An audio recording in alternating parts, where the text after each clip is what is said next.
தேவனுடைய வார்த்தையின்படி இல்லாத ஒரு போதனையை நம்புவதையும் போதிப்பதையும் பற்றி கர்த்தர் என்ன சொல்லுகிறார் என்கின்றதான கருத்தின் அடிப்படையில தாராபுரம் பகுதியில கர்த்தருடைய ஊழியத்தை சிறப்பாய் செய்து வரக்கூடியதான நம்முடைய அன்பு சகோதரர் ரவி அவர்கள் தேவ செய்தியை நம்மோடு பகிர்ந்து கொள்ள ஆயத்தத்தோடு இருக்கிறார்கள். அருமையான சகோதரரை சபையின் சார்பாக அவர்களை அன்போடு அழைக்கின்றேன். பிதாவாகிய தேவனுக்கு ஆண்டவர் இயேசு கிறிஸ்து நாமத்தினால் மகிமை செலுத்துவோம். கிறிஸ்துவுக்குள் அன்பான சகோதர சகோதரிகளே, தேவனுடைய பிள்ளைகளே, உங்கள் யாவரையும் ஆண்டவர் இயேசு நாமத்தினாலே வாழ்த்தி வரவேற்கிறேன். வாரத்தின் முதல் நாள் காலை வேளையிலே மலேசியா சபையாரோடு சேர்ந்து நாம் தேவ வார்த்தைகளை படிக்கும்படி அவர் நமக்கு கொடுத்த நல்ல வாய்ப்புக்கு நன்றி செலுத்துவோம். இந்த நாளிலே தேவ வார்த்தைகளை படிக்க நமக்கு கிடைத்த வாய்ப்புக்கு நாம் மிகுந்த ஒரு ஆசீர்வாதம் உள்ள மக்களாக இருக்கிறோம். காரணம், தேவனுடைய வார்த்தையின்படி வாழக்கூடிய ஒரு வாழ்க்கைக்கு அதிகமாக நமக்கு உதவி இருப்பது அவருடைய வார்த்தைகள். அப்படிப்பட்ட வார்த்தைகள் இல்லாத ஒரு போதனைகளை போதித்துக் கொண்டிருக்கிற மக்கள் மத்தியிலே அவருடைய வார்த்தையின்படி வாழாத நம்பிக்கை இல்லாத மக்கள் மத்தியில் நாம் அதிகமாய் வாழ்ந்து கொண்டிருக்கிறோம். அந்த மக்கள் மத்தியில இருந்தாலும் தேவ தயவும் இறக்கம் நமக்கு கிடைத்ததுனாலே அவருடைய வார்த்தையின்படி போதிக்கக்கூடிய ஒரு பெரும் பாக்கியமும் அவருடைய வார்த்தையின்படி வாழக்கூடிய ஒரு நம்பிக்கை நமக்கு இருக்குது. அதனாலே நாம் அது ஆசீர்வாதம் உள்ளதாக இருந்துகிறோம். பிரியமானவர்களே, இந்த நாளின் காலை வேளையிலே படிக்கிற பாடத்தினுடைய தலைப்பு அருமையான சகோதரர் அவர்கள் முன்னதாகவே சொன்னார். மீண்டும் அதை நாம ஒரு முறை ஞாபகப்படுத்திக் கொள்வோம். தேவனுடைய வார்த்தையின்படி இல்லாத ஒரு போதனையை நம்புவதையும் போதிப்பதையும் பற்றி கர்த்தர் என்ன சொல்கிறார்? இப்ப இந்த தலைப்பின் கீழாக சத்தியத்தை நாம் படிக்க இருக்கிறோம். முதலாவது, போதனை அவசியமா என்பதை நாம் தெரிந்து கொள்ள வேண்டியது அவசியம். அதே போல ஒரு நம்பிக்கை நமக்கு அவசியமா? போதனையும் நம்பிக்கையும் நமக்கு அவசியமா? நமக்கு மட்டுமல்ல, எல்லா மக்களுக்கும் தேவனை அறிந்து கொள்வதற்கும் தேவனுடைய நோக்கத்தை தெரிந்து அதுக்கேற்றபடி நாம் வாழ்வதற்கு நமக்கு போதனை அவசியம். போதனை அவசியம் என்பதற்காக எந்த போதனை வேண்டுமானாலும் நாம் எடுத்துக்கொள்ள முடியாது. அதனாலதான் பாடத்தினுடைய தலைப்பு தேவனுடைய வார்த்தையின்படி இல்லாத ஒரு போதனை, அவருடைய வார்த்தையின்படி இல்லாத ஒரு நம்பிக்கை. நாம் செயல்படக்கூடிய மக்களா இருந்தால் கர்த்தர் என்ன சொல்கிறார்? தேவனுடைய வார்த்தையின் அடிப்படையில இருக்கிற வார்த்தையோடு இருக்கிற போதனை நமக்கு அவசியம். அவருடைய வார்த்தையின் அடிப்படையில் இருக்கிற விசுவாசமும் நமக்கு அவசியம். இதை முதலாவது அப்போஸ்தலர் நடவடிக்கைகள் புஸ்தகம் 8ஆம் அதிகாரம் வசனம் 27 முதல் 39 வரை நீண்ட வசன பகுதி, நம்ம எல்லாருக்கும் தெரிந்த ஒரு வேத வசன பகுதி. எத்தியோப்பிய மந்திரி இங்கே பிலிப்பின் மூலியமாக தேவ வார்த்தைகளை போதிக்கப்பட்டு கிறிஸ்துவுக்குள்ளாக ரட்சிக்கப்படுகிறார். இப்ப குறிப்பாக வசனம் 31 36 நாம் படிக்கும் பொழுது அவர் அழகா சொல்றார். பிலிப்பு மந்திரி இடத்துல பேசும் பொழுது, நீ வாசிக்கிறவன் கருத்து உமக்கு தெரியுமா அப்படின்னு கேட்டார். அதுக்கு அவர் சொன்ன பதில், அப்பொழுது பிலிப்பு ஓடி போய் சேர்ந்து கொண்டு, அதுக்கு அவர் அந்த மந்திரி கேட்கிறாரு, ரதத்தோடு உட்கார்ந்து சத்தியத்தை சொல்லுவதற்கு முன்னதாக அவர் சொன்ன வார்த்தை, அதுக்கு அவன், ஒருவன் எனக்கு தெரிவிக்காவிட்டால் அது எனக்கு எப்படி தெரியும் என்று சொல்லி ரதத்துல ஏறி தன்னோடு உட்காரும்படி கேட்டுக்கொண்டார். அப்ப வாசித்த அந்த வேத பகுதியை புரிந்து கொள்வதற்கும் மேலும் அதை குறித்து அறிந்து கொள்வதற்கு அவருக்கு போதனை அவசியமாக இருந்தது. அந்த போதனை அவசியம் என்பதற்காக அந்த வாகனத்தை ஓட்டி கொண்டு சென்ற அந்த ஓட்டுநரிடத்துல அவர் கேட்டிருக்கலாம். ஆனா அது அவருக்கு உண்மையான தேவனுடைய நோக்கத்தை உணர்த்தார். அதனாலதான் கர்த்தர் பிலிப்புவை அங்கு ஆயத்தப்படுத்தி வைத்தார். அதனாலதான் அந்த மந்திரியும் பிலிப்புவை தன்னோடு ரதத்தில் உட்காரும்படி சொல்லிக் கொண்டார். இப்போ அதுக்கு பிற்பாடு அவர் சொல்லக்கூடிய வார்த்தையை நாம் கவனிக்கும் பொழுது 36ஆம் வசனத்துல, அதுக்கு முன்னாடி 32லயுமே அவன் வாசித்த வேத வாக்கியம் என்னவென்றால் அப்படின்னு படிக்கிறோம். அப்ப அவர் வாசித்த அந்த வேத பகுதியை புரிந்து கொள்வதற்கு ஒருவர் அதை பற்றி போதிக்க வேண்டியது அவசியம். அந்த போதனையை தான் இவர் கேட்கிற, ஒருவன் எனக்கு தெரிவிக்காவிட்டால் அப்ப போதிக்க வேண்டும். இப்பொழுது 36ஆம் வசனத்தை நாம் படிப்போம். அது அப்போஸ்தலர் 8:36 இவ்விதமாய் அவர்கள் வழிநடந்து போகையில் தண்ணீர் உள்ள ஒரு இடத்துக்கு வந்தார்கள். அப்பொழுது மந்திரி, இதோ தண்ணீர் இருக்கிறதே. பாருங்க, அப்போ அந்த போதனையை தொடர்ந்து கேட்டு வந்த அந்த நிலையானது கடைசியில் அவர் எங்கே கொண்டு போகுதுன்னா ரட்சிப்புக்கு கொண்டு போகுது. அப்போ 31, 32 தொடர்ந்து அவர் வாசிக்கும் பொழுது வேத வசனத்தை குறித்த போதனை அவருக்கு போதித்திருக்கிறார். அப்போ ஒரு மனுஷனுடைய வாழ்விலே போதனை அவசியமா அப்படி என்றால் அவசியம். அதுவும் எந்த போதனை என்றால் தேவனை பற்றிய போதனை, தேவனுடைய வார்த்தையில் சார்ந்த போதனை அவசியம். சரி, இதை இன்னொரு வசனத்தில் நாம் படிக்கலாம். அப்போஸ்தலர் நீங்க ரோமர் 10ஆம் அதிகாரம், ரோமர் 10ஆம் அதிகாரம் 14ஆம் வசனத்தை நாம் படிக்கும் பொழுது அங்கே அழகா தேவன் சொல்றாரு, ஒருவன் எனக்கு தெரிவிக்காவிட்டால் அதை எப்படி தெரியுங்கிறார். மந்திரி சொன்னார். இப்ப இந்த வசனத்தில் ரோமர் நாம் படிக்கும் பொழுது ரோமர் 10ஆம் அதிகாரம் 14ஆம் வசனத்துல அவரை விசுவாசியாதவர்கள் அவரை எப்படி தொழுது கொள்ளுவார்கள், அவரை குறித்து கேள்விப்படாதவர்கள் எப்படி விசுவாசிப்பார்கள், பிரசங்கிறவன் இல்லாவிட்டால் எப்படி கேள்விப்படுவார்கள். அப்போ தேவனை பற்றி அறிந்து அவரை தொழுது கொள்ள வேண்டும், அவர் கீழ்ப்படிய வேண்டும் என்றால் அந்த மனிதனுக்கு தேவனை பற்றிய போதனை அவசியம். அந்த போதனையை போதிப்பதற்கும் ஒருவர் தேவை. அதனால இந்த வசனத்துல பிரசங்கிறவன் இல்லாவிட்டால் எப்படி கேள்விப்படுவார்கள். அப்போ பிரசங்கமானது, போதனையானது ஒரு மனிதனுக்கு மிக அவசியமாக இருக்கிறது. இதே 1 கொரிந்தியர் 1ஆம் அதிகாரம் 21ஆம் வசனத்தை நாம் படிக்கும் பொழுது தேவன் மிக அழகா ஒரு வார்த்தை சொல்றார். அந்த போதனையினாலும் அந்த பிரசங்கத்தினாலும் மக்களை ரட்சிக்கிறது அவருக்கு பிரியமாக இருக்கிறது படிக்கிறோம். 1 கொரிந்தியர் 1ஆம் அதிகாரம் வசனம் 21 எப்படி எனில், தேவ ஞானத்துக்கு ஏற்றபடி உலகமானது சுய ஞானத்தினாலே தேவனை அறியாதிருக்கையில் பைத்தியமாய் தோன்றுகிற பிரசங்கத்தினாலே விசுவாசிகளை ரட்சிக்க தேவனுக்கு பிரியமாயிற்று. பிரியமான இந்த வசனத்துல அதாவது பிரசங்கத்தினாலே விசுவாசிகளை ரட்சிக்க தேவனுக்கு பிரியமாயிற்று. பிரசங்கம், போதனை.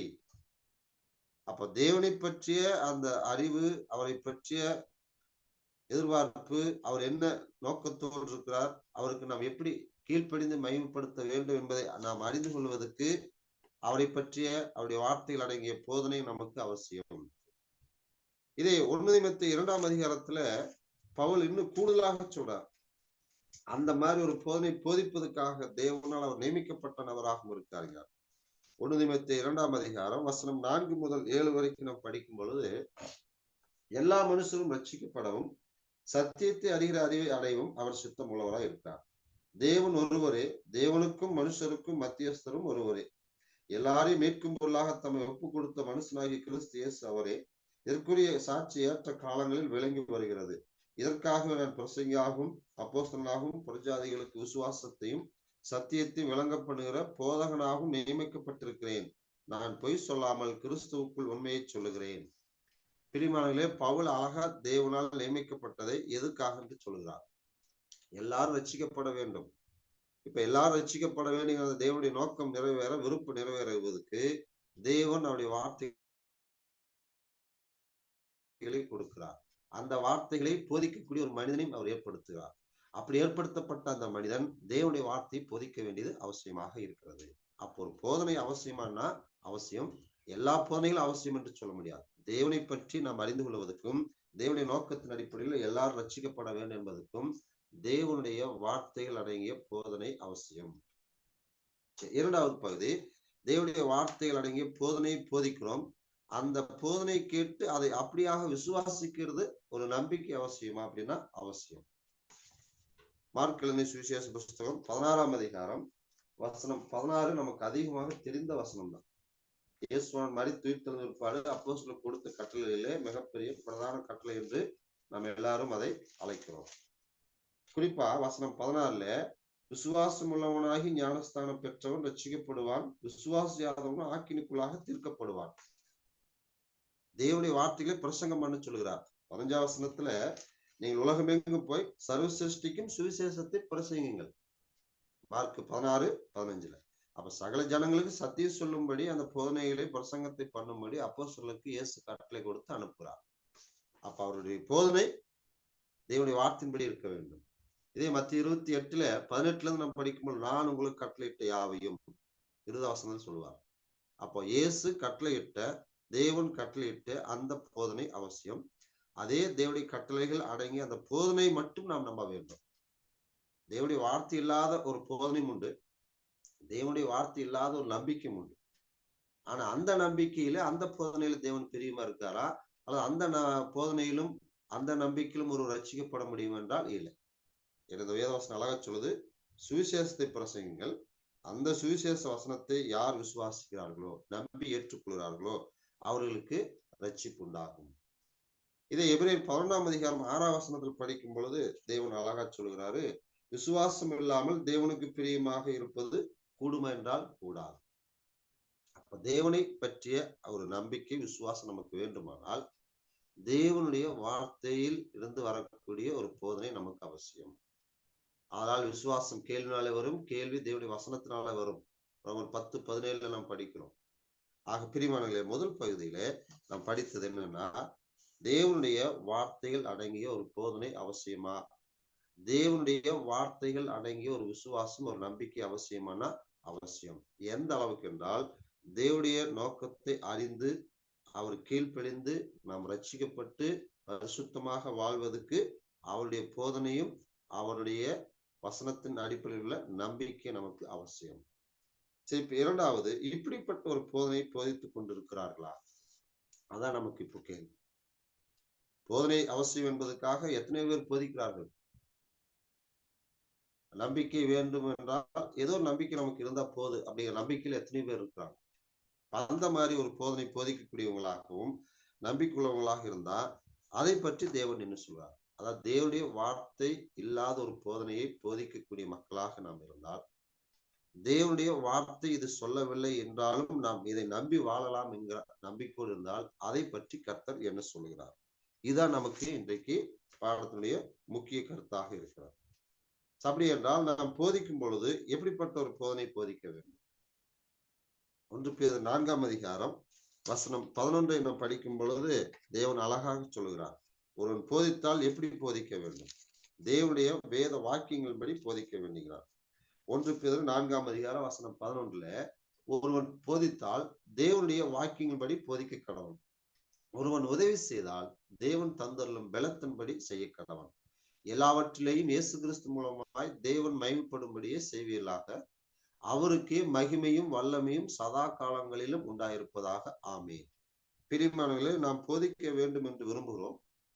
அப்படி விரும்புகிற நாம் எப்படிப்பட்ட போதனை போதிக்க வேண்டும் என்று தேவனுடைய கட்டளையாக இருக்கிறது என்றால், நீங்கள் போதித்தால் ஒருவன் அவன் கிறிஸ்துவுக்குள்ளாக வந்த ஒரு விசுவாசியா இருக்கலாம், ஊழியக்காரரா இருக்கலாம், மூப்பரா, உதவிக்காரரா, யாரா வேணாலும் இருந்திருக்கலாம். அவர் போதிக்க நினைத்தால் தேவனுடைய வார்த்தையின்படிதான் போதிக்க வேண்டும். தேவனும் போதனை அவசியம் என்று சொல்லி எதை வேண்டுமானால் போதி என்று சொல்லவில்லை. ஏசு அழகா நான் உங்களுக்கு கட்டளையிட்ட யாவையும் என்றுதான் சொன்னார். இப்ப இந்த வசனம் கூட சொல்லுது, ஒருவன் போதித்தால் தேவனுடைய வாக்கியங்களின்படி போதிக்க கடவன். அப்ப போதனை அவசியம். அந்த போதனை எந்த போதனையா இருக்க வேண்டும் என்றால் தேவனுடைய வார்த்தைகள் அடங்கிய போதனையாக இருக்க வேண்டும்.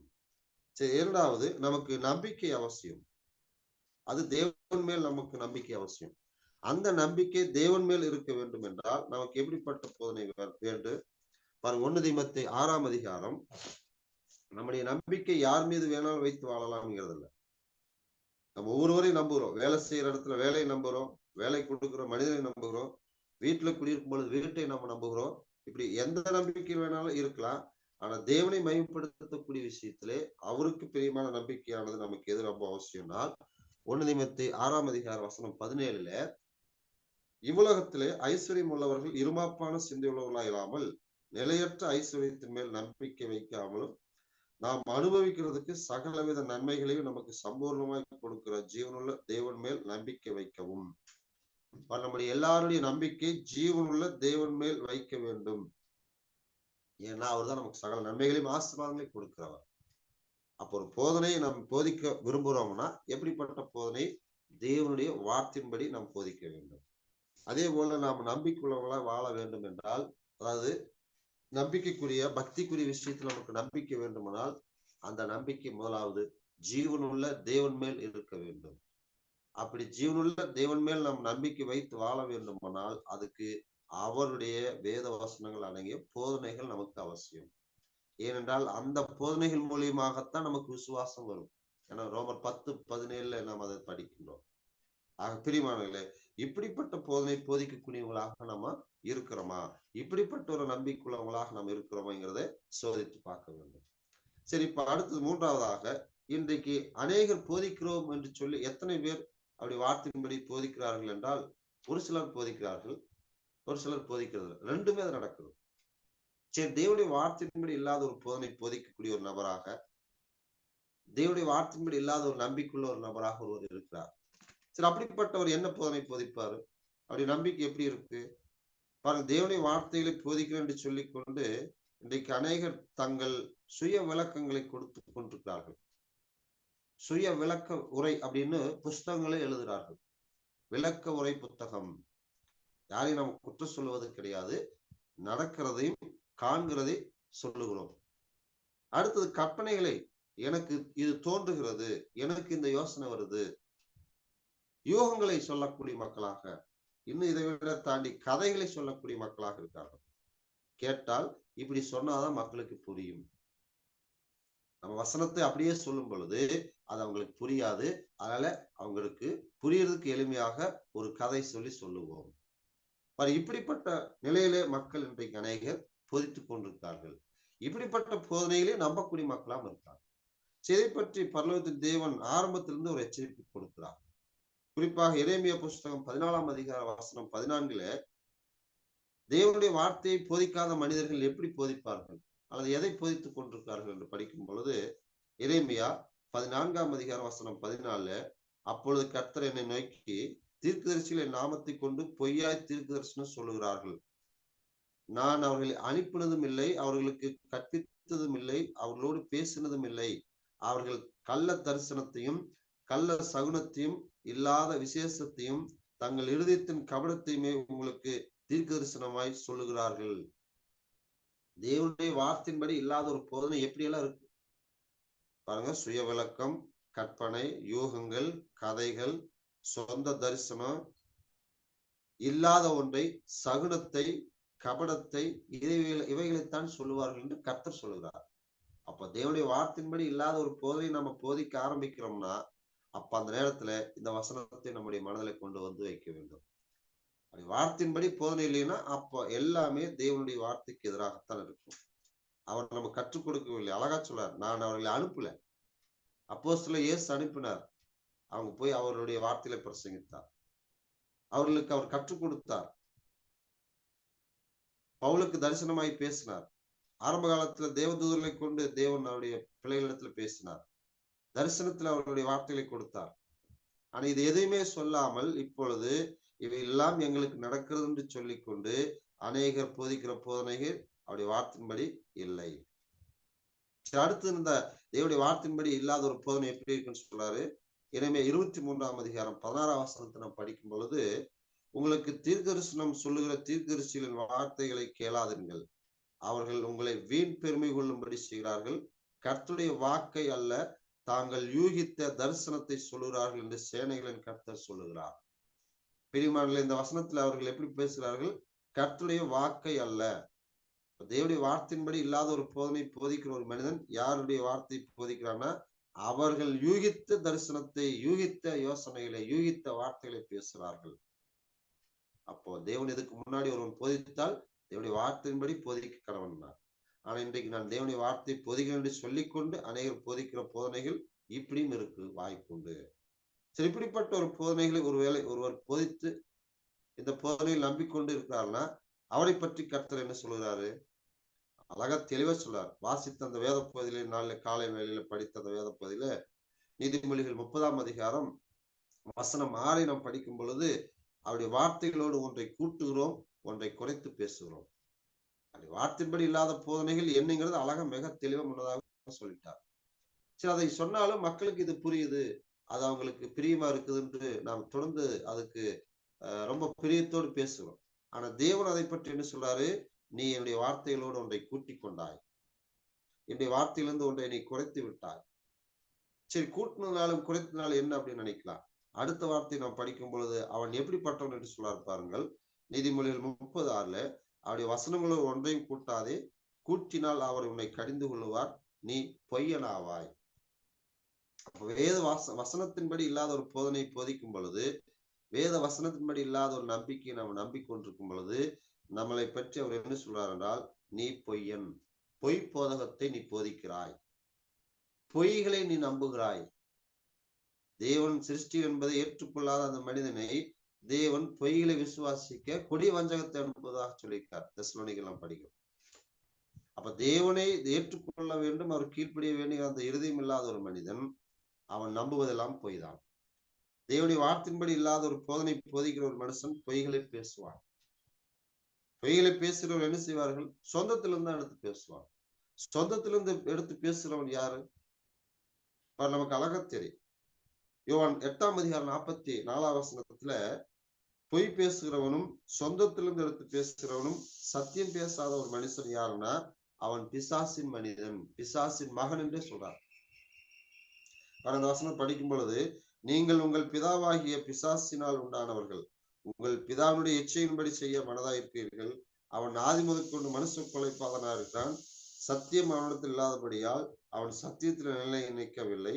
அவன் பொய்யனும் பொய்யுக்கு பிதாவுமாய் இருக்கிறபடியால் அவன் பொய் பேசும்போது தன் சொந்தத்தில் எடுத்து பேசுகிறான். அப்ப தேவனுடைய வார்த்தையின்படி இல்லாத ஒரு போதனை போதிக்கிறவன் பொய்யன் அப்படின்ட்டார். அப்படிப்பட்ட பொய்யன் யாரு?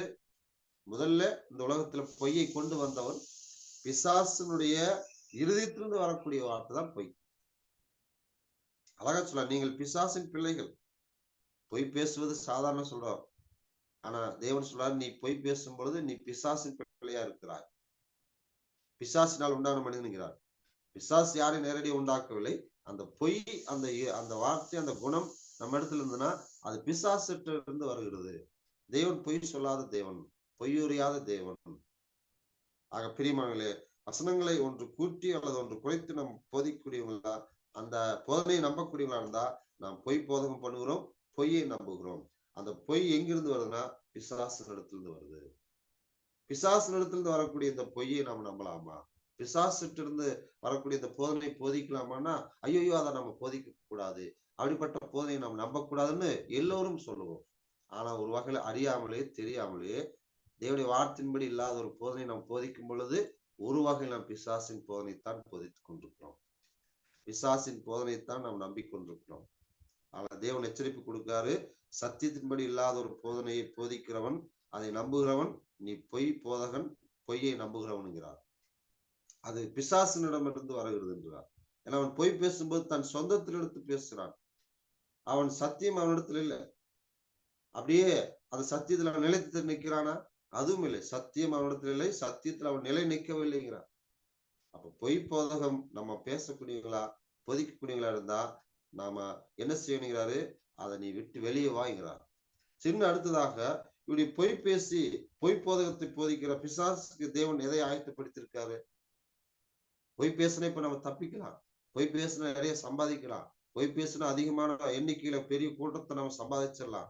கொஞ்ச நாள் அளவுல நம்ம அப்படியே கொஞ்சம் கொஞ்சம் மாத்தி சரி பண்ணிக்கலாம். மக்கள் விரும்புற மாதிரி மக்களை சேர்க்கிறதுக்கு, மக்களை நம்ம ரொம்ப அதிகமா கூட்டத்தை கொண்டு வருவதற்கு இதையெல்லாம் நம்ம சொல்லலாம் அப்படின்னு ஆரம்பத்துல நம்ம சரியா இதை நம்ம பயன்படுத்திக்கலாம், பிறகு நம்ம மாத்திக்கலாங்கிற மாதிரி இருந்தாலும் கர்த்தர் சொல்றாரு, இல்ல நீ பொய் பேசுகிறாய்.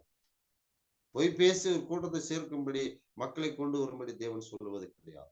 அப்படிப்பட்ட ஒரு பொய் போதகத்தை போதிக்கிறவனுக்கு கர்த்தர் என்ன எச்சரிப்பு கொடுக்கிறார் என்றால், மத்திய சுவிசேஷம் 25:41 அப்பொழுது இடது பக்கத்தில் நிற்பவர்களை பார்த்து அவர், சபிக்கப்பட்டவர்களே, என்னை விட்டு பிசாசுக்காகவும் தூதர்களுக்காகவும் ஆயத்தம் பண்ணப்பட்டிருக்கிற நித்திய அக்கினியில போங்கள். அப்ப பொய் பேசுகிறோம், பொய் போதனை பண்ணுகிறோம் அப்படின்னா இல்லைன்னா அப்படிங்கிற. ஆனா வசனத்தின்படி இல்லாத ஒரு போதனை போதித்தால் நாம் பொய் பேசுகிறோம். சரி, நமக்கு அந்த இடத்தை ஆயத்தம் பண்ணிக்கிறானா? இல்ல, நமக்கு எல்லாத்துக்கும் மேல பொய்க்கு பிதாவா இருக்கிற பிசாசுக்குன்னு தேவன் அதை ஆயத்தப்படுத்தியிருக்கார். அழகா சொல்லார், பிசாசுக்காகவும் அவன் தூதர்களுக்காக ஆயத்தம் பண்ணப்பட்ட நித்திய அக்கினி இல்லை. அப்ப பொய்யை பேசுகிறவனுக்கு, பொய்க்கு உறைவிடமாக ஆரம்பமாக இருக்கிற பிசாசுக்கு நித்திய அக்கினி. அவனுடைய போதனைகளை போதித்து அவனுடைய நம்பிக்கையில் நாம் போகும் பொழுது நமக்கும் அங்கேதான். இங்க அந்த மக்கள் அப்படித்தான் அனுப்புறார், நீங்கள் அங்கே போங்கள்ங்கிறார். தேவன் வெறுமனே ஒருத்தர் அங்கே அனுப்புவது கிடையாது. பிரியமானவர்களே, தேவனுடைய வசனத்தை நம்ம கவனிக்க வேண்டும். தேவனுடைய வேத வசனத்தை நாம் படிக்கும் பொழுது பொய் போதகத்தை நாம் நேரடியாக யாரும் போதிக்கிறதில்லை. பொய் போதகத்தை நம்ம யாரும் நம்புவது கிடையாது. வேத வசனம் இல்லாத ஒரு போதனை நாம் போதித்தால் அது பொய் போதகம். அதை போதிக்கிறனால எவ்வளவு பெரிய ஆபத்து. சிறன்னு பாருங்க, தேவனுடைய வார்த்தையின்படி இல்லாத பொய்யான போதனையை நம்புகிறவர்களையும் பொய்யான போதனையை போதிக்கிறவர்களையும் தேவன் எங்க பங்கடைவார்கள் சொல்றாரு. முதலே நம்ம சொல்லிட்டாரு, நித்திய அக்னியில போங்கினார். இப்ப பாருங்க, வெளிப்படுத்தும் விசேஷம் 21ஆம் அதிகாரம் 8ஆம் வசனத்தை நாம் படிக்கும் பொழுது, பயப்படுகிறவர்களும் அவிசுவாசிகளும் அருவருப்பானவர்களும் கொலைபாதகரும் விபச்சாரக்காரரும் சூனியக்காரரும் விக்கிரக ஆராதனைக்காரரும் பொய்யர் அனைவரும் 2ஆம் மரணமாகிய அக்கினியும் கந்தமும் எறிகிற கடலிலே பங்கடைவார்கள். பிரியமானவர்களே, இந்த வசனத்துல பொய்யர் அனைவரும், ஐயோ இவர் ஊழியரு, மூப்பரு, உதவிக்காரரு, சபைக்காக அதிகமா பிரயாசப்பட்ட விசுவாசி, இவரு செஞ்ச செயல்கள் எப்படி இருந்தாலும் இப்ப கூட்டம் நிறைய இருக்குது, ரொம்ப காலமா சபை இருக்குது அப்படின்னு நினைக்கலாம். ஆனா தேவன் அதை ஏற்றுக்கொள்ள மாட்டார். பொய்யர் அனைவரும் 2ஆம் மரணமாகிய அக்கினியும் கந்தம் எறிகிற கடலிலே பங்கடைவார்கள். அவர்களுக்குன்னு ஒரு பங்கு இருக்குது. அந்த பங்கு என்ன?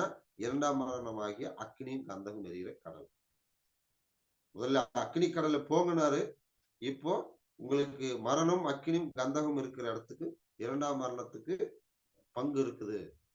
இது யாருக்குனால் பொய் போதகத்தை போதிக்கிறவர்கள். இன்னும் நீதிமொழிகள் புஸ்தகம் 19ஆம் அதிகாரம் 9ஆம் வசனத்துல கர்த்தர் அழகா சொல்றாரு, பொய் சாட்சிக்காரன் ஆக்கினிக்கு தப்பான், பொய்களை பேசுகிறவன் நாசம் அடைவான். இந்த வார்த்தை கேட்ட உடனே ரொம்ப வேதனையாயிருக்கு.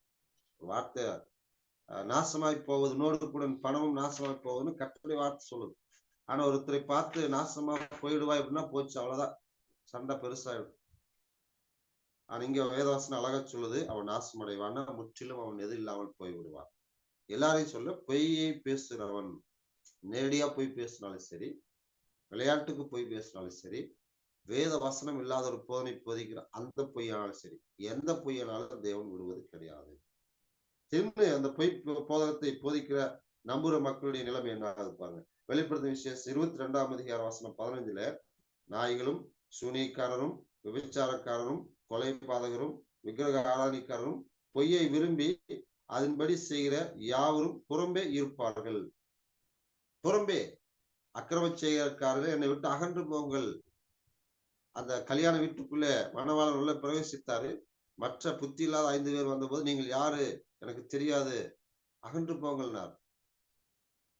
பாருங்க, உள்ளே நாம் பிரவேசிக்கணும். பரலோகத்துக்குள்ள போக முடியாது. நம்முடைய நோக்கம் பரலோகத்துக்கு போக வேண்டும். அதுக்கான வார்த்தைகளை தான் தேவன் கொடுத்தார். அதுக்கான வார்த்தைகளை தான் போதிக்கும்படி சொல்லுகிறார். அதுக்கான வார்த்தைகளை தான் நாமளும் போதிக்க வேண்டும் என்று விரும்பார். ஆனால் ஒரு சில நேரங்களில் மனிதர்கள், குறிப்பாக தேவ பிள்ளைகள், இதை அறியாமல் புரியாமல் அப்படி வார்த்தையின்படி இல்லாத போதனையை போதிக்கக்கூடிய மக்களாக இருக்கிறோம். சுய விளக்கங்களை கொடுக்க ஆரம்பிச்சாலே நம்ம அங்கே பொய்களை சொல்ல ஆரம்பிக்கிறோம்னு அர்த்தம். சொந்த யோசனைகளை சொல்ல ஆரம்பிக்கிறோம். கதைகளே நம்ம கொஞ்சம் சொல்லி இவங்களுக்கு புரிய வைக்கலனாலும் நாம சத்தியம் இல்லாத ஒரு வார்த்தையை எங்கேயே விதைக்க ஆரம்பிக்கிறோம். இதை சொல்லுவதற்கு அல்லது இதை கேட்பது கொஞ்சம் கடினமா இருக்கலாம். ஆனா சத்தியம் அதான் சொல்லும். சுய விளக்கம், கற்பனை, யோசனைகள், விளக்க உரைகள் இது தேவன் ஏற்றுக்கொள்ள மாட்டார். அதனால இந்த வசனம் சொல்லுது, புறம்பே இருப்பார்கள்.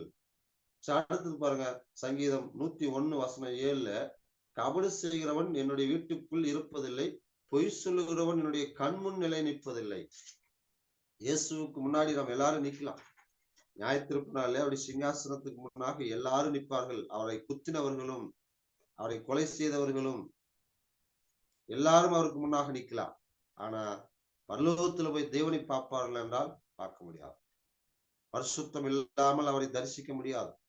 மத்தேயு 5:8 நாம் படிக்கிறோம். எபிரேயர் 12:14 படிக்கிறோம். பரிசுத்தம் இல்லாமல் தேவனை ஒருவனும் தரிசிக்கவே முடியாது. பரிசுத்தம் நமக்கு எப்படி வரும்? யோவான் 15ஆம் அதிகாரத்தில் இயேசு சொல்றாரு, அவருடைய வார்த்தையினாலே பரிசுத்தமாக்கினார். அப்ப அவருடைய வார்த்தையுள்ள அந்த போதனை, அவருடைய வார்த்தையுள்ள ஒரு நம்பிக்கை நாம் வாழ்வதற்கு மாறாக நம்ம ஒரு போதனை போதித்து நம்பிக்கொண்டிருந்தால் பரிசுத்தம் உள்ள வாழ்க்கை வாழ முடியாது. அப்படிப்பட்ட ஒரு வாழ்க்கை இல்லாத மனுஷன் அவர் கண் முன் இருப்பதில்லை. இயேசுக்கு முன்னாடி இல்லை, தேவனுக்கு முன்னாடி அவன் போவதற்கு வாய்ப்பு இல்லை. ஆக பொய் போதகம், பொய் நம்பிக்கை நமக்கு இவ்வளவு பெரிய நஷ்டத்தை கொடுக்கக்கூடியதாக இருக்கிறது என்று இந்த பகுதியில் நாம் படிக்கிறோம். ஆக பிரிவான். இப்படிப்பட்ட ஒரு சூழ்நிலை இருந்தா இதுல இருந்து நாம் என்ன செய்ய வேண்டுங்கிறாரு? வேலை என்னை அறியாமலே நான் இப்படிப்பட்ட ஒரு போதனை போதித்துக் கொண்டிருக்கிறேன். நான் சுய விளக்கங்களை அப்பப்போ நம்ம கொடுத்துட்டு தான் இருந்தோம்.